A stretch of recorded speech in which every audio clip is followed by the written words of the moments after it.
اعوذ باللہ من الشیطان الرجیم بسم اللہ الرحمن الرحیم الحمد للہ رب العالمین والصلاة والسلام علی محمد واہل بیتہ الطیبین الطاہرین ولعنۃ اللہ علی اعدائہم اجمعین الی یوم الدین۔ گفتگو ہم شروع کرنے لگے ہیں مباہلہ کے حوالے سے کہ مباہلہ کی مناسبت قریب ہے۔ مباہلہ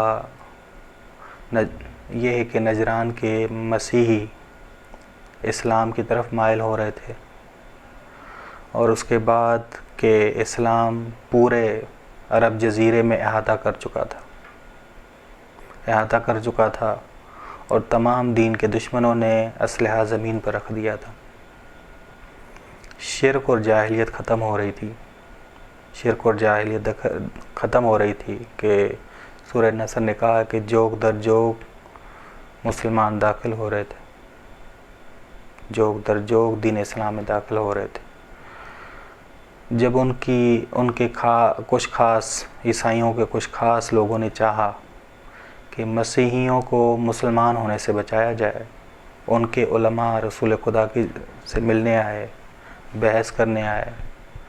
رسول خدا صلی اللہ علیہ وسلم نے دلائل دیے کہ تم لوگ صحیح نہیں ہو، تم کہتے ہو کہ معاذ اللہ جناب عیسیٰ خدا کے بیٹے ہیں، بلکہ جناب عیسیٰ قرآن کی آیت اتری کہ جناب ان مثل عیسیٰ کا مثل آدم، کہ عیسیٰ کی مثال آدم جیسی ہے۔ عیسیٰ کی تو ماں ہیں، جناب آدم ماں باپ کے بغیر پیدا ہوئے۔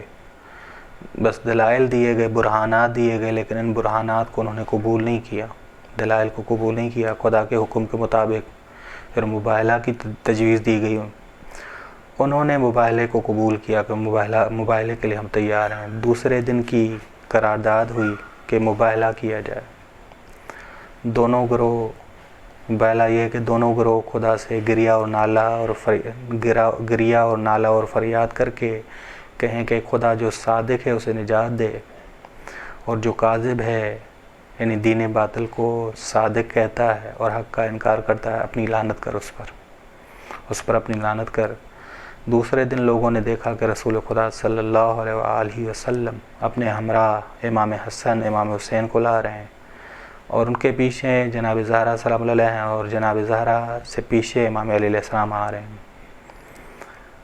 نجران کے بزرگوں نے کہا، بڑوں نے کہا کہ یہ حضرات جو آ رہے ہیں رسول خدا ساتھ لا رہے ہیں، اگر یہ حضرات پہاڑ پر نفرین کریں تو پہاڑ ریزہ ریزہ ہو جائیں گے۔ ہم اس مباہلے کو ہرگز قبول نہ کریں، بہتر ہے۔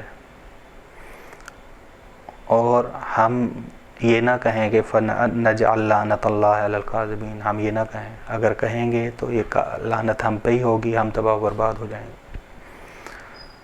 بلکہ ان سے صلح کر لیں، جو یہ شرائط رکھیں ہم ان کی قبول کر لیں، بس قرآن کی آیت نے کہا، آیت مباہلہ نے بتایا کہ انفسنا و انفسکم، رسول خدا اپنے پاس ساتھ نفس لا رہے تھے۔ مراد یہ ہے کہ یعنی نفس رسول ہیں یہ حضرات، یعنی ہم ایک حقیقت ہیں، دو بدن میں ہم نے ظہور کیا ہے۔ علی منی وانا من علی، علی مجھ سے ہے میں علی سے ہوں، حسین منی وانا من حسین، حقیقت ہماری ایک ہے، حسین مجھ سے ہے میں حسین سے ہوں، حسن منی وانا من حسن، فاطمہ منی وانا من فاطمہ۔ یہ نفس سے مراد یہ ہے کہ دو بدن ہیں، دو بدن میں ہم نے ظہور کیا ہے، وگرنہ علی منی وانا من علی، حسین منی وانا من حسین، حسن منی وانا من حسن، فاطمہ منی وانا من فاطمہ۔ بس یہ آیت مباہلہ ہمیں سمجھاتی ہے انفسنا و انفسکم۔ بس یہ حضرات نفس رسول خدا صلی اللہ علیہ وسلم، صلی اللہ علیہ محمد اہل بیتہ الطیبین الطاہرین۔